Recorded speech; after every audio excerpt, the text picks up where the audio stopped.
શ્રી ગણેશાય નમઃ।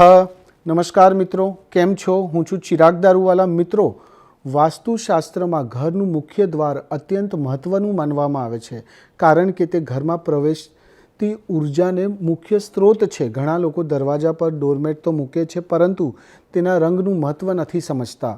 વાસ્તુ અનુસાર દરેક દિશા માટે પગ લૂછણિયાનો રંગ અલગ હોય છે। જો તમારું મુખ્ય દ્વાર પૂર્વ તરફ હોય તો પીળો અથવા તો સફેદ રંગ શુભ માનવામાં આવે છે। તે સૂર્યની સકારાત્મક ઉર્જા આકર્ષે છે।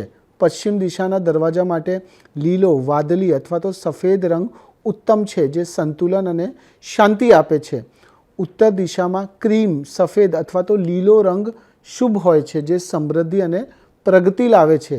જ્યારે દક્ષિણ દિશા માટે લીલો, સફેદ અથવા તો ગુલાબી રંગ ઉપયોગી છે, જે પ્રેમ અને સમાધાનની ઉર્જા વધારશે। ધ્યાન રાખો કે પગ લૂછાણિયું નેચરલ ફાઇબર અથવા તો કોટનનું હોવું જોઈએ, જેથી નકારાત્મક ઉર્જા અટકે અને ઘર હંમેશા સુખ સમૃદ્ધિથી ભરેલું રહે।